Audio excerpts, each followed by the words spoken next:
નમસ્કાર, ઉજાસ ટીવીમાં હું પંકજ આપનું સ્વાગત કરું છું। આજના તારીખ 19મી જાન્યુઆરી અને સોમવારના અમેરિકાના મુખ્ય સમાચારમાં જોઈએ તો અમેરિકામાં મોટેલ ઉદ્યોગ ગુજરાતીઓના હાથમાં છે। ત્યારે મોટેલ પર એફબીઆઈએ દરોડા પાડ્યા હતા। આ દરોડા એટલે પાડવામાં આવ્યા હતા કારણ કે મોટેલના ત્રીજા માળે એક દંપતી દ્વારા જે કારસ્તાન ચલાવવામાં આવી રહ્યું હતું તે જાણીને સૌ કોઈ ચોંકી જશે। આ વિશે વિગતે વાત કરીશું। ઉપરાંત જોઈશું કે અમેરિકામાં પાર્ટ ટાઈમ જોબ કરતા ઘણા ગુજરાતી અને ભારતીય વિદ્યાર્થીઓ અત્યારે મુશ્કેલીમાં મુકાય તેવું સામે આવ્યું છે। સોશિયલ મીડિયામાં એવી વાત કરવામાં આવી રહી છે હવે તેમને આ પ્રકારની જોબ ન કરવી જોઈએ કારણ કે બે વિદ્યાર્થીઓ જે પાર્ટ ટાઈમ જોબ કરતા હતા તેમની સાથે જે થયું છે તેના કારણે આ ચર્ચાઓ શરૂ થઈ છે, જેથી વિદ્યાર્થીઓ મુશ્કેલીમાં મુકાઈ શકે તેવી શક્યતા છે। તેની ડિટેલ્સમાં વાત કરીશું। ઉપરાંત જોઈશું કે અમેરિકામાં લાખો લોકોના વસવાટ કરવામાં સપોર્ટ કરનારા વકીલની હાલત હાલ ખરાબ થઈ ગઈ છે। અમેરિકામાં ટ્રમ્પ સમર્થકે સોશિયલ મીડિયામાં આપણા વકીલને બદનામ કરવા માટે જે કારસો રચ્યો છે તેના પર આપણા વકીલે ખુલાસો કર્યો છે, તેના વિશે વાત કરીશું। તો ચાલો તમામ સમાચારો જોઈએ વિસ્તારથી। અમેરિકામાં એક પ્રતિષ્ઠિત મોટેલના બંધ દરવાજા પાછળ મોતનો સામાન અને લાચારીનો ખેલ ખેલાઈ રહ્યો હતો। એક ભારતીય મૂળનું દંપતી જેને લોકો માં અને પા કહીને માન આપતા હતા, આદર સત્કાર આપતા હતા, તે જ દંપતી ખરેખર માનવ વેદનાનો વેપાર કરી રહ્યું હતું। વર્જિનિયાના શાંત ગણાતા ડમ્ફ્રીઝ વિસ્તારમાં આવેલી રેડ કાર્પેટ ઇન મોટેલ અચાનક એફબીઆઈના નિશાન પર કેમ આવી ગઈ અને કેવી રીતે આ દંપતીએ મોટેલના ત્રીજા માળને પાપનો અડ્ડો બનાવી દીધો હતો। આજના આ રિપોર્ટમાં અમે પર્દાફાશ કરીશું એક એવા કાવતરાનો જેમાં ફેન્ટાનાઇન જેવા ઝેરી નશા અને શોષણના રહસ્યો છુપાયેલા છે, જે જાણીને તમારી આંખો ફાટી જશે। અમેરિકાના વર્જિનિયામાં બનેલી આ ઘટનાએ સમગ્ર ભારતીય સમાજને હચમચાવી દીધો છે કારણ કે આ કેસના મુખ્ય આરોપીઓ ભારતીય મૂળના 52 વર્ષીય પોષ શર્મા, જેઓ મામા કે તરીકે ઓળખાય છે, અને 55 વર્ષીય તરુણ શર્મા। 15 જાન્યુઆરી 2026ના રોજ વહેલી સવારે 5:45 વાગ્યે જ્યારે આખું શહેર ઊંઘતું હતું ત્યારે એફબીઆઈ અને સ્થાનિક પોલીસે હથિયારો સાથે આ મોટેલ પર દરોડા પાડ્યા। આ દંપતી મે 2023થી પોશ એલએલસી દ્વારા આ મોટેલ ચલાવતું હતું। તપાસમાં બહાર આવ્યું કે તેઓ એક બહુ જ ચાલાકીભર્યું માળખું ઊભું કરી રહ્યા હતા, જેમાં મોટેલના પહેલા અને બીજા માળ પર સામાન્ય મુસાફરોને રાખવામાં આવતા હતા જેથી કોઈને શંકા ન જાય, પરંતુ ત્રીજો માળ સંપૂર્ણપણે ડ્રગ્સના વેચાણ અને દેહ વિક્રય માટે અનામત રાખવામાં આવ્યો હતો। સત્તાવાળાઓનો આરોપ છે કે શર્મા દંપતી જાણી જોઈને આ ગુનાહિત પ્રવૃત્તિઓને પ્રોત્સાહન આપતું હતું અને બદલામાં નફાનો મોટો હિસ્સો વસૂલતું હતું।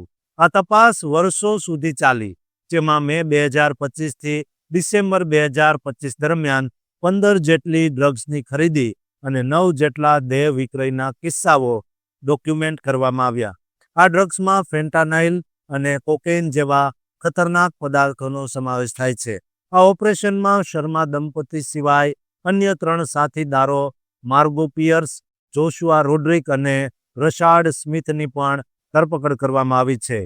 16 જાન્યુઆરીએ આ તમામને ફેડરલ કોર્ટમાં રજૂ કરવામાં આવ્યા, જ્યાં તેમના પર નશીલા પદાર્થોના વિતરણના કાવતરાનો ગુનો દાખલ કરવામાં આવ્યો। જો આ ગુનામાં તેઓ દોષિત ઠરે તો તેમને ઓછામાં ઓછી 10 વર્ષની જેલ અને વધુમાં વધુ આજીવન કેદની સજા થઈ શકે છે। જોકે હાલમાં કોઈ માનવ તસ્કરીના ઔપચારિક આરોપો મૂકવામાં આવ્યા નથી, પરંતુ તપાસ ચાલુ છે।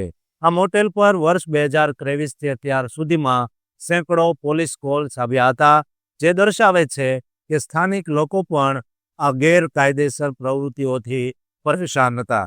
એફબીઆઈએ દરોડા દરમિયાન ડ્રગ્સ, રોકડ રકમ અને અનેક દસ્તાવેજો જપ્ત કર્યા।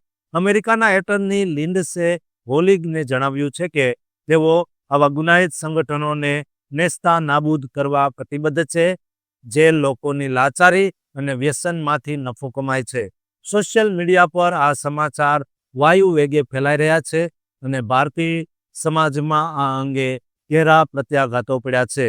ડમફ્રીઝના સ્થાનિક લોકો હવે શોષિત મહિલાઓની સુરક્ષા માટે અવાજ ઉઠાવી રહ્યા છે. જોકે કાયદાકીય રીતે જ્યાં સુધી ગુનો સાબિત ન થાય ત્યાં સુધી તમામ આરોપીઓને નિર્દોષ માનવામાં આવે છે, પરંતુ કોર્ટના દસ્તાવેજોમાં રજૂ થયેલા પુરાવાઓ શર્મા દંપતી માટે મોટી મુશ્કેલી ઊભી કરી શકે તેમ છે. આ કેસ એ તમામ ગુજરાતીઓ માટે એક લાલબત્તી સમાન છે, જેઓ અમેરિકામાં જઈને ટૂંકા રસ્તે પૈસા કમાવા માટે ગુનાખોરીનો માર્ગ અપનાવે છે, કારણ કે અમેરિકાનો કાયદો જ્યારે સપંજો કસે છે ત્યારે બચવું અશક્ય બની જાય છે.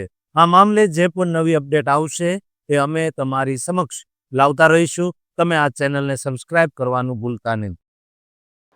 અમેરિકાના રસ્તાઓ પર અત્યારે કેવો ખોફ મચેલો છે અને કેવી રીતે ભારતીય વિદ્યાર્થીઓ પર અચાનક મુસીબત આવી પડી છે.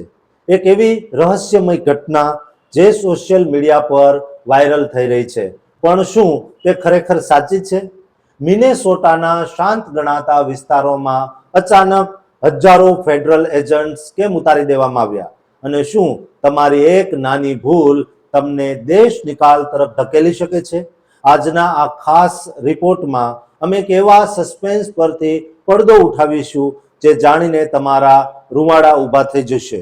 કારણ કે આ લડાઈ હવે માત્ર કાયદાની નથી રહી, પણ રાજનીતિ અને અસ્તિત્વની બની ગઈ છે. અમેરિકાના મિનેસોટા રાજ્યમાં અત્યારે ભારે અફરાતફરીનો માહોલ જોવા મળી રહ્યો છે.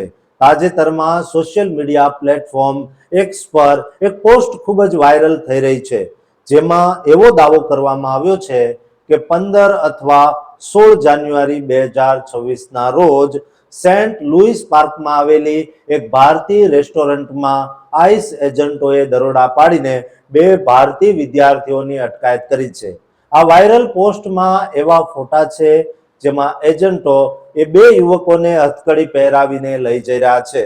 જોકે આ ઘટના અંગે હજુ સુધી કોઈ સત્તાવાર પુષ્ટિ થઈ નથી, પરંતુ આ સમાચારે વિદેશમાં ભણતા ભારતીય વિદ્યાર્થીઓમાં ડર પેદા કરી દીધો છે. ખાસ કરીને જે વિદ્યાર્થીઓ ગેરકાયદેસર રીતે પાર્ટ ટાઈમ કામ કરે છે તેમના માટે આ એક મોટી ચેતવણી સમાન છે.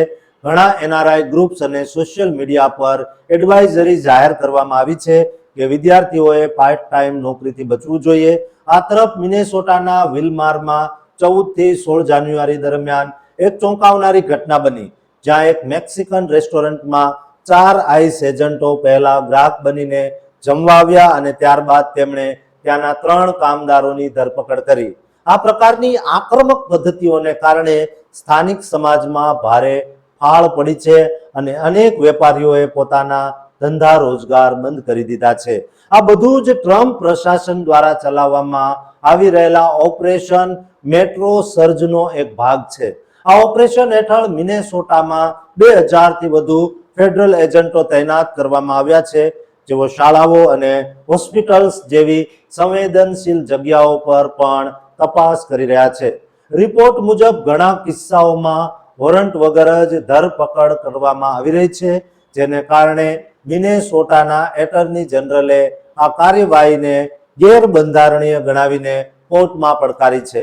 આ આખી કાર્યવાહી પાછળ રાજકીય બદલાની ભાવના હોવાનું પણ ચર્ચાઈ રહ્યું છે. આ વર્ષે એટલે કે 2025-26માં અમેરિકાએ અત્યાર સુધીમાં 1 લાખથી વધુ વિઝા રદ કર્યા છે, જેમાં 8000 જેટલા વિદ્યાર્થી વિઝાનો સમાવેશ થાય છે. જે વિદ્યાર્થીઓ પોતાના વિઝાના નિયમોનું ઉલ્લંઘન કરીને ગેરકાયદેસર કામ કરે છે તેમને સીધા ડિપોર્ટ કરવાની ધમકી મળી રહી છે. ખાસ કરીને ગુજરાતી સમાજમાં પણ આ અંગે ચિંતા છે, કારણ કે શિકાગો જેવા શહેરોમાં ભૂતકાળમાં ગુજરાતીઓને પણ આવી જ રીતે નિશાન બનાવવામાં આવ્યા હતા. હવે અમેરિકામાં વિઝાના નિયમો ખૂબ જ કડક બનાવી દેવામાં આવ્યા છે, જેમાં સોશિયલ મીડિયાની તપાસ અને ફરજિયાત ઇન્ટરવ્યુનો સમાવેશ થાય છે, જેને કારણે આંતરરાષ્ટ્રીય વિદ્યાર્થીઓના પ્રવેશમાં 17% ઘટાડો નોંધાયો છે. મિનેસોટામાં સ્થિતિ એટલી ગંભીર છે કે ત્યાં પેન્ટાગોન દ્વારા 1500 સૈનિકો તૈનાત કરવાની તૈયારીઓ ચાલી રહી છે. વિદ્યાર્થીઓને સલાહ આપવામાં આવે છે કે તેઓ માત્ર કેમ્પસ પર જ માન્ય કલાકો સુધી કામ કરે અને કોઈ પણ અફવાઓથી દૂર રહીને પોતાના દસ્તાવેજો તૈયાર રાખે. આ સ્થિતિ ક્યારે થાળે પડશે તે કહેવું મુશ્કેલ છે, પણ અત્યારે તો અમેરિકામાં વસતા આપણા ગુજરાતીઓ અને ભારતીયો માટે સાવચેતી એકમાત્ર ઉપાય છે. જો તમે પણ વિદેશમાં છો અથવા તમારા સ્વજનો ત્યાં છે તો આ માહિતી તેમના સુધી જરૂર પહોંચાડજો, જેથી તેઓ સુરક્ષિત રહી શકે. દોસ્તો, આ ચેનલને સબસ્ક્રાઇબ કરવાનું ચૂકતા નહીં.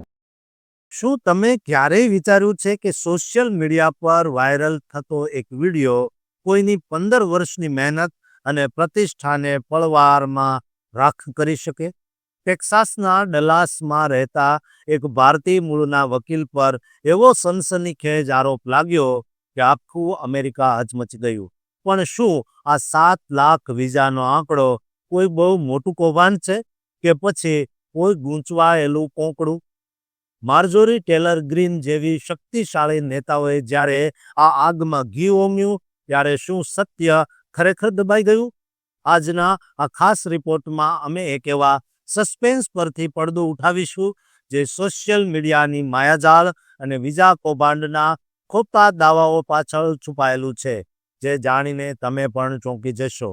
અમેરિકાના ટેક્સાસ રાજ્યના ડલાસમાં રહેતા અને ભારતીય મૂળના જાણીતા ઇમિગ્રેશન એટર્ની ચાંદ પર્થવાનીને અત્યારે એક એવા વિવાદના વમળમાં ખસાડવામાં આવ્યા છે જે જાણીને તમે પણ ચોંકી જશો.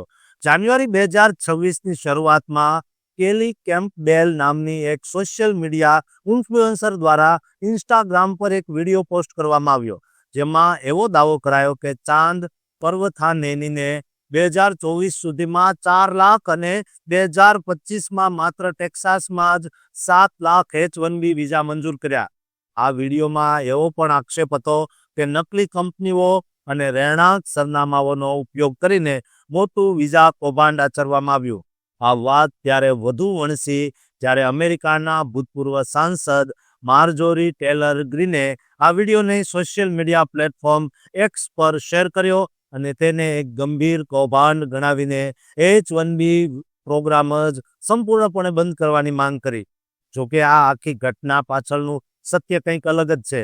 ચાંદ કહે છે, મૌન તોડીને કહે છે કે આ આંકડાઓ તદ્દન ખોટા અને પાયાવિહોણા છે. તેમણે સમજાવ્યું કે કોઈ પણ વકીલ પાસે વિઝા મંજૂર કરવાની સત્તા હોતી નથી. આ સત્તા માત્ર US સરકારની સંસ્થાઓ જેવી કે USCIS અને શ્રમ વિભાગ પાસે જ હોય છે. ખરેખર તો જે ડેટાને કૌભાંડ તરીકે રજૂ કરવામાં આવ્યા છે તે LCA ફાઇલિંગનો છે. LCA એ વિઝાની પ્રક્રિયાનું માત્ર એક પ્રાથમિક પગલું છે. તેનો અર્થ એ નથી કે એટલા વિઝા મંજૂર થઈ ગયા છે. ચાંદ જણાવે છે કે તેમની 15 વર્ષની કારકિર્દીમાં તેમણે આશરે 20,000 જેટલા LCA ફાઇલ કર્યા છે, જે 7 લાખના ખોટા આંકડાથી ઘણા ઓછા છે. જે ઇન્ફ્લુએન્સરે આ વિડીયો બનાવ્યો હતો તેણે પણ સત્ય જાણ્યા બાદ વિડીયો ડિલીટ કરી દીધો છે અને અંગત રીતે માફી પણ માંગી છે. આ ઘટના એ વાતનો પુરાવો છે કે કેવી રીતે ખોટી માહિતી દ્વારા ભારતીય સમાજ અને સખત મહેનત કરતા ઇમિગ્રન્ટ્સને નિશાન બનાવવામાં આવે છે. ચાંદ પર્થવાનીની પેઢી H-1B ફાઇલિંગમાં 11મા ક્રમે આવે છે અને તેમની વિરુદ્ધ અત્યાર સુધીમાં કોઈ સત્તાવાર તપાસ કે ફરિયાદ નોંધાઈ નથી. ટ્રમ્પ પ્રશાસન હેઠળ જ્યારે વિઝાના નિયમો કડક બની રહ્યા છે ત્યારે આવા ખોટા દાવાઓ સમાજમાં ખોટી અસરના વમળો પેદા કરે છે. ચાંદ પર્વથાનેનીને ભારપૂર્વક જણાવ્યું છે કે તેઓ અમેરિકાના કામદારોના હિતમાં કાયદાકીય સુધારાના પક્ષમાં છે, પરંતુ ખોટા આરોપો લગાવીને ભારતીયોને બદનામ કરવાનું કાવતરું ચલાવવું યોગ્ય નથી. આ કિસ્સો આપણને એ શીખવાડે છે કે સોશિયલ મીડિયા પર દેખાતી દરેક બાબત સાચી હોતી નથી અને કોઈ પણ માહિતીની ખાતરી કર્યા વગર તેના પર વિશ્વાસ ન કરવો જોઈએ. ગુજરાતીઓએ આ વકીલને સહકાર આપવો જોઈએ. ડલાસના આ વકીલે ડેટા અને પુરાવાઓ સાથે સાબિત કર્યું છે કે તેમના પર લાગેલા તમામ આરોપો પાયાવિહોણા છે. વિદેશમાં વસતા આપણા ભારતીય ભાઈ બહેનો માટે આ એક મોટી લાલ બત્તી સમાન કિસ્સો છે. આ અહેવાલ અંગે તમારા શું મંતવ્યો છે તે અમને કોમેન્ટ બોક્સમાં જરૂર જણાવજો. સાથે જ ચેનલને સબસ્ક્રાઇબ કરવાનું ભૂલતા નહીં.